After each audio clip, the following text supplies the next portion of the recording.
जय श्री राम। दोस्तों, ये है राकेश टिकैत उर्फ राकेश डकैत खान। ये है इसका असली नाम। दोस्तों, किसानों की आड़ में इसने हरियाणा में क्या क्या कांड किए हैं उसका विश्लेषण मैं आपके सामने करना चाहती हूँ, तो आप वीडियो को पूरी देखना। दोस्तों, ये एक तरफ कहता है कि मैं किसानों का मसीहा हूँ, लेकिन दूसरी तरफ किसानों की आड़ में छुपकर अपने फायदे के लिए इसने क्या क्या कांड किए हैं उसके कुछ कांडों के बारे में मैं आपको बताना चाहती हूँ।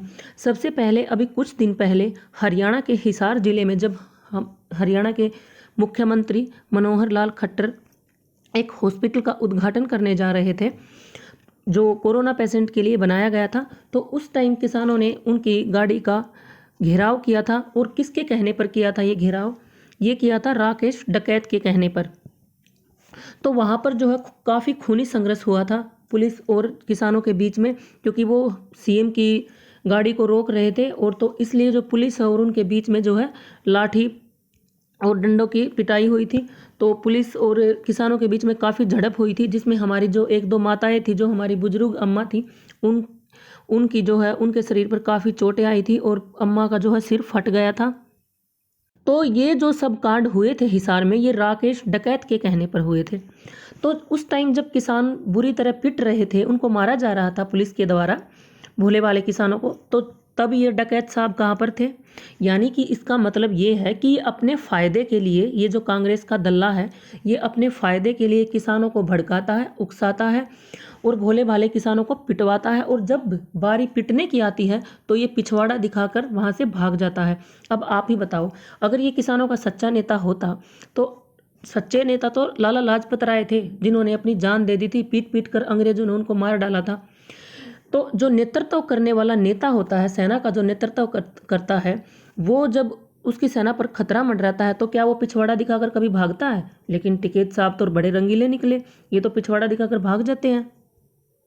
तो तब किसानों और पुलिस वालों के बीच झड़प होती है, तो टिकैत साहब वहाँ से गायब हो जाते हैं। लेकिन जब झूठे भाषण दिए जाते हैं, किसान आंदोलन में बैठकर बड़े बड़े भड़काऊ भाषण दिए जाते हैं, जब टिकैत साहब वहीं पर होते हैं, तो क्या भोले भाले किसानों को ये बात समझ नहीं आती कि जब हमें मारा जाता है पुलिस के द्वारा, तब टिकैत साहब कहाँ गायब हो जाते हैं, कहाँ रंग रंगलियाँ मिलाते हैं वो?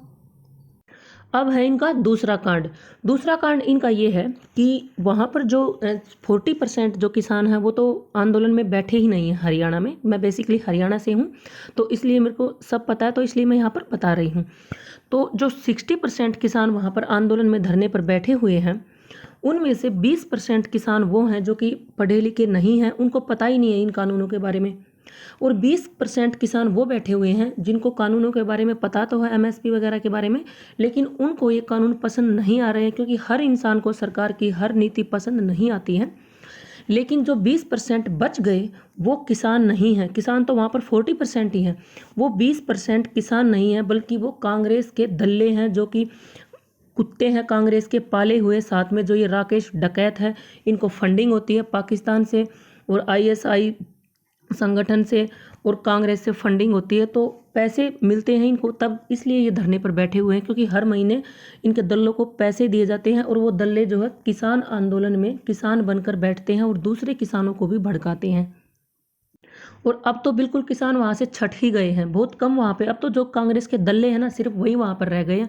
कुछ दिन पहले नितिन शुक्ला, जिनका एक यूट्यूब चैनल है, उन्होंने एक वीडियो भी दिखाई थी कि वहाँ पर क्या क्या कांड हो रहे थे। ये जो चडूनी है, सिरसा साहब है, योगेंद्र यादव है, योगेंद्र यादव की तो कोई मतलब उनका तो पूछो ही मत। उनका तो इतना, उनके खानदान, इतने गिरे हुए खानदान से वो बिलोंग करते हैं ना, उसके लिए मैं आपको बाद में वीडियो बनाऊंगी।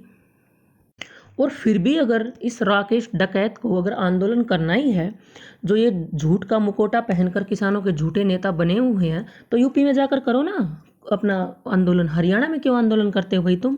क्योंकि हमारे मनोहर लाल खट्टर जो सीएम है ना, वो काफ़ी नरम दिल के हैं।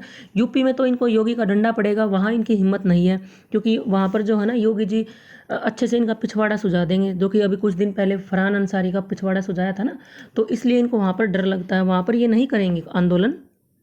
अगर इनको आंदोलन करना ही है, सिरसा साहब पंजाब में जाके करें, टिकैत ये जो राकेश डकैत है ये यूपी में जाकर करे। हमारे हरियाणा को क्यों महाभारत का मैदान बना रखा भाई तुम लोगों ने?